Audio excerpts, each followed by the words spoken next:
इसीलिए ये चाहते हैं कि आप लोग वनवासी बनो, अपना हक मत मांगो, अपने बच्चों के लिए शिक्षा मत लो। आप लोग या जंगल में रहो और जब जंगल खत्म हो जाएगा फिर मजदूरी करो। ये हम नहीं चाहते। हम चाहते हैं कि इस देश में जितनी जगह दूसरे लोगों को मिलती है उतनी आपको मिले।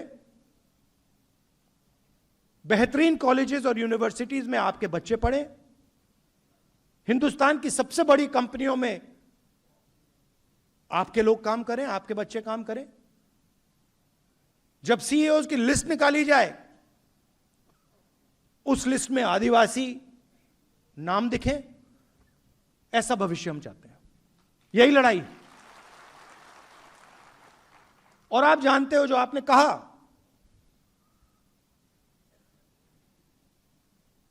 कि मेरे दिल में, मेरे परिवार के दिल में,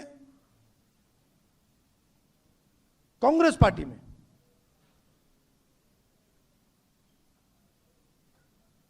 आपके लिए बहुत जगह है, प्यार है, मोहब्बत है। आपने मुझसे कहा, अभी कहा कि आदिवासी एरिया में मुझे यात्रा करनी चाहिए। यह अच्छा सुझाव है। इसके बारे में हम सोचेंगे, देखेंगे अगर किया जा सकता है। आप यहां आए, इतने प्यार से आपने मेरी बात सुनी। देश में नफरत फैलाई जा रही है, हिंसा फैलाई जा रही है। आपने देखा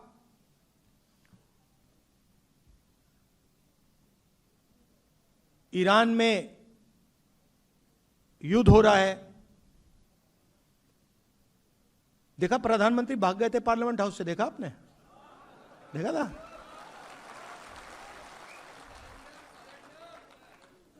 सुना है मैंने 25 मिनट का भाषण किया। मैं आपको गारंटी कह रहा हूं, लिख के रख लो, पार्लियामेंट हाउस में डिबेट नहीं कर सकते।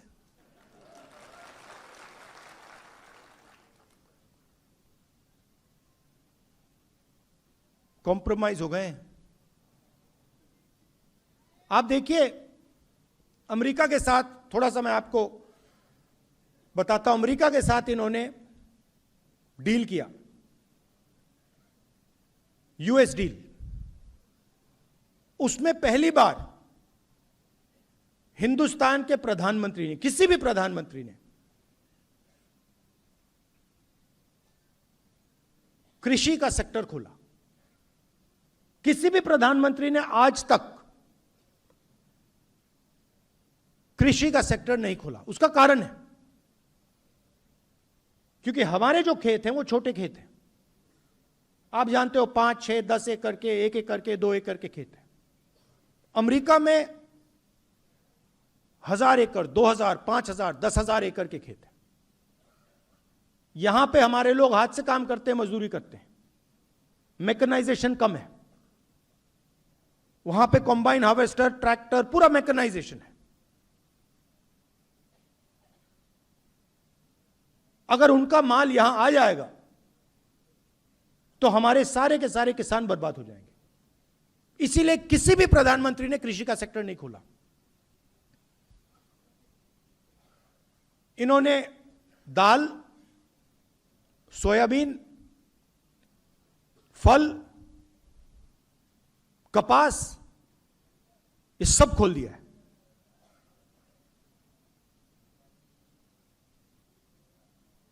चार महीने के लिए नहीं खोलना चाह रहे थे। 4 महीने वो फंसा हुआ था और मैं पूछ रहा था क्यों फंसा है वो। सरकार के लोग कह रहे थे कि क्योंकि कृषि का सेक्टर नहीं खोलना। हिंदुस्तान का पूरा डेटा जो है, जो इस देश की पूंजी है, आप 21वीं सदी में, 20वीं, पिछली सदी में जो तेल की जगह होती थी, 21वीं सदी में वो डेटा है। जिसके पास डेटा है उसकी प्रगति होने वाली है। पूरा का पूरा हिंदुस्तान का डेटा नरेंद्र मोदी ने अमेरिका को पकड़ा दिया।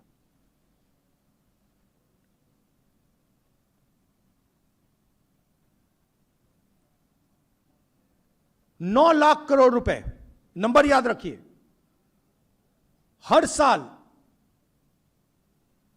हिंदुस्तान अमेरिका से 9 लाख करोड़ रुपए का माल खरीदेगा।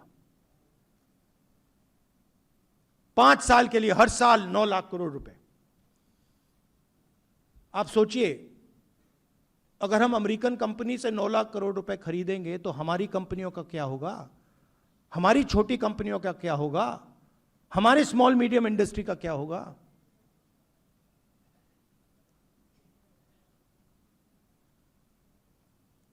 अमेरिका का जो टैक्स था वो 0 कर दिया और हमारा पहले से ज्यादा कर दिया।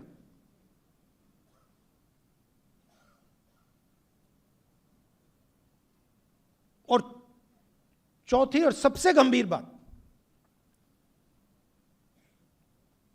हिंदुस्तान के प्रधानमंत्री ने ट्रंप से कहा कि हम बिना आपसे पूछे तेल और नेचुरल गैस नहीं खरीदेंगे। अगर आप कहोगे कि रूस से नहीं खरीदना है, हम नहीं खरीदेंगे। अगर आप कहोगे ईरान से नहीं खरीदना है, नहीं खरीदेंगे। अगर आप कहोगे इराक से नहीं खरीदना है, वेनेजुएला से नहीं खरीदना है, हम नहीं खरीदेंगे। आप बोलो, जो आप हुक्म करोगे हम पूरा करेंगे। ये 4 चीजें नरेंद्र मोदी ने डोनाल्ड ट्रंप को दी हैं। लिया कुछ नहीं। अमेरिका हमसे माल नहीं खरीदेगा। अमेरिका को पेट्रोल गैस खरीदने से पहले हमसे नहीं पूछना। उनका टैक्स कम हो गया, हमें कुछ नहीं मिला। क्यों? क्योंकि डोनाल्ड ट्रंप ने नरेंद्र मोदी को कंट्रोल कर रखा है। कैसे? एप्स्टीन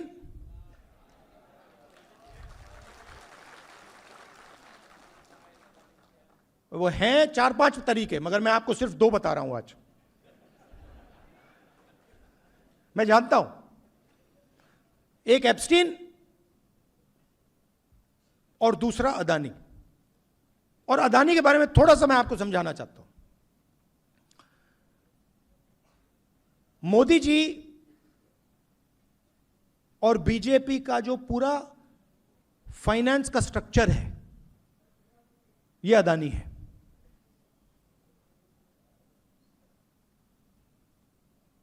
अदानी आम कंपनी नहीं है, इस बात को आप समझिए।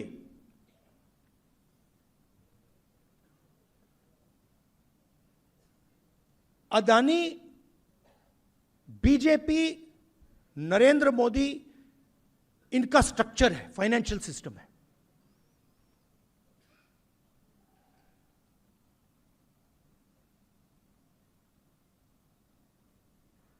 पोर्ट पकड़ा दिए, एयरपोर्ट दे दिए, सीमेंट की कंपनी दे दी, मुंबई का एयरपोर्ट उठा के दे दिया,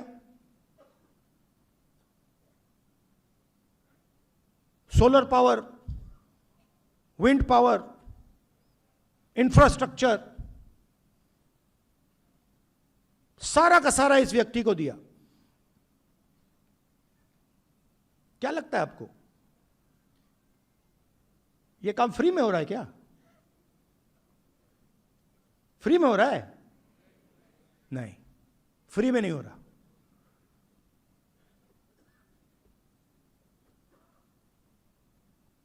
और इस कंपनी पर अमेरिका में कोर्ट केस लगा दिया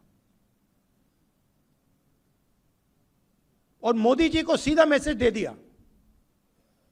वो कोर्ट केस अदानी को धमका नहीं रहे, वो मैसेज मोदी जी को गया है। कि ज्यादा उठपटांग की,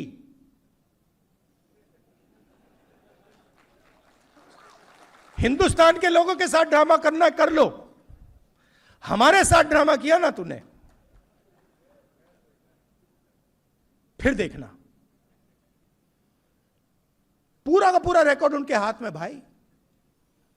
पैसा कहां गया, कहां से कहां गया, कैसे जाता है, कब जाता है, सारा हाथ में। डोनाल्ड ट्रंप ने तो खुल के कह दिया, गूगल पे जाइए देखिए, वो तो कह रहा है कि भैया मैं नरेंद्र मोदी के करियर को खत्म कर दूं जब चाहता हूं, मुझसे मत करवाओ।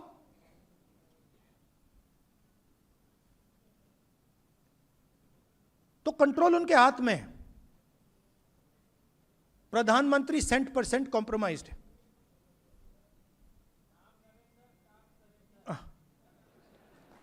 बट नहीं, अब आप बोल रहे हो मगर नुकसान किसका हो रहा है? आपका हो रहा है।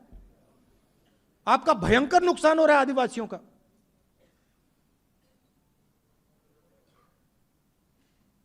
जमीन आपकी जा रही है, जल जंगल आपका सब जा रहा है, कॉलेज यूनिवर्सिटी जा रही हैं, सारा का सारा प्राइवेटाइज हो रहा है। प्रधानमंत्री को पकड़ रखा है। आप उनकी आंख को देखिए, टीवी पे देखिए आप। 25 मिनट का भाषण दिया, अभी दिया।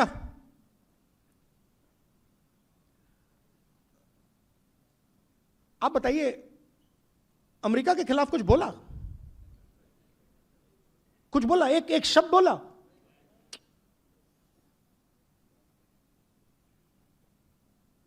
%100% कंट्रोल में है।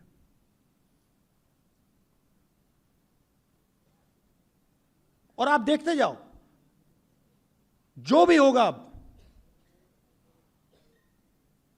वो हिंदुस्तान के फायदे के लिए नहीं होगा, अमेरिका के फायदे के लिए होगा। देख लेना आप, आपको दिखेगा। एक बार बंदा कॉम्प्रोमाइज हो जाता है, आदमी कॉम्प्रोमाइज हो जाता है, फिर बात वहीं खत्म हो जाती है। आप देखना, अब नरेंद्र मोदी जी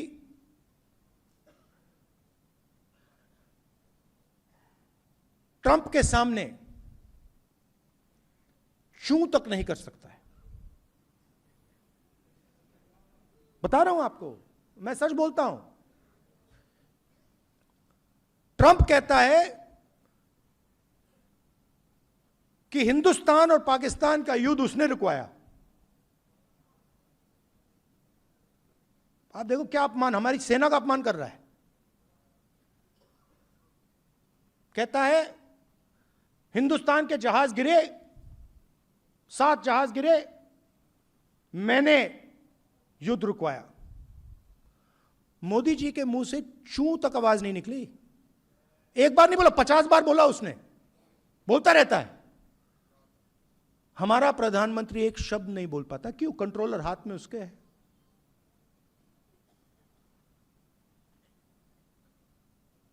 और अंत में जब मोदी जी का कंट्रोल उधर है तो सबसे ज्यादा चोट आपको लगती है,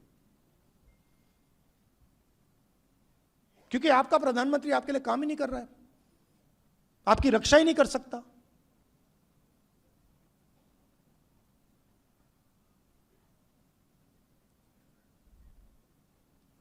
ज्यादा लंबा बोल गया, तो थोड़ा मैं आपको बताना चाह रहा था, थोड़ा दूसरी इशू के बारे में भी बताना चाहता था। मगर मेन बात है भैया, इसको हम सब इसकी रक्षा करेंगे, इसको नहीं छोड़ना हमें, क्योंकि इसकी रक्षा में बिरसा मुंडा जी की विचारधारा की रक्षा है, आदिवासियों की रक्षा है, हिंदुस्तान के गरीबों की, किसानों की, मजदूरों की, सबकी रक्षा है। जिस दिन यह गायब हो गया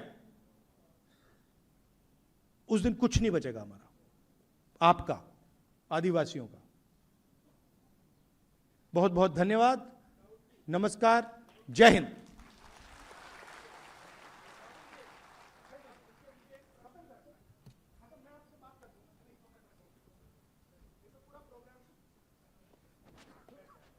बहुत बहुत धन्यवाद देना चाहूंगा मैं। जिस तरह राहुल जी ने कहा है, हम पूरी ताकत से लड़ाई लड़ेंगे, घर घर जाएंगे, आखिरी पंक्ति के व्यक्ति से लड़ाई के लिए लड़ाई लड़ेंगे। और एक बात मैं कहना चाहूंगा, जो जो राहुल गांधी जी ने आज तक कहा है वो सही साबित हुआ कि नहीं हुआ? बताओ आप, नोटबंदी पर जो राहुल जी ने कहा सही साबित हुआ कि नहीं? गब्बर सिंह टैक्स पर जो राहुल गांधी ने कहा सही साबित हुआ कि नहीं? राहुल गांधी जी ने कृषि कानून पर जो कहा सही साबित हुआ कि नहीं? राहुल गांधी जी ने कोरोना पर जो कहा सही साबित हुआ कि नहीं हुआ? राहुल गांधी जी ने यूएस इंडिया ट्रेड डील पर जो कहा, आप आने वाले समय में देख लेना, ये यूएस इंडिया ट्रेड डील हमारी अर्थव्यवस्था को चौपट कर देगी। और हमारे प्रधानमंत्री ने हमारे देश को बेच दिया है, यह हकीकत है। आने वाले दिन में लोग हार्वर्ड में जाकर पढ़ते हैं, आने वाले दिन में लोग राहुल गांधी जी को पढ़ेंगे, मैं आपको बता रहा हूं।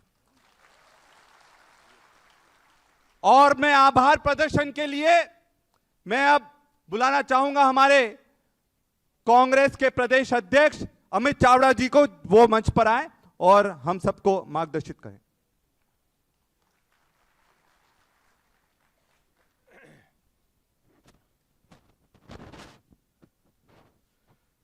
आदिवासी अधिकार संविधान सम्मेलन के मंच पर विराजमान पूरे देश के जननायक, पूरे देश के जो सामान्य लोग हैं, उनकी आवाज़ ऐसे हमारे नेता आदरणीय राहुल गांधी जी, एआईसीसी के जनरल सेक्रेटरी और गुजरात के प्रभारी आदरणीय मुकुल वासनिक जी, विधानसभा कांग्रेस पक्ष के नेता आदरणीय तुषार चौधरी जी, ऑल इंडिया कांग्रेस आदिवासी कांग्रेस के अध्यक्ष युवा विधायक साथी विक्रांत भूरिया जी, मंच पर विराजमान सभी हमारे वरिष्ठ नेतागण, सामने विराजमान वरिष्ठ हमारे नेतागण, और पूरे गुजरात में अंबाजी से लेकर उमरगांव तक आदिवासी विस्तार में आदिवासी समाज के जड़ जंगल जमीन के अधिकार के लिए आवाज उठाने वाले,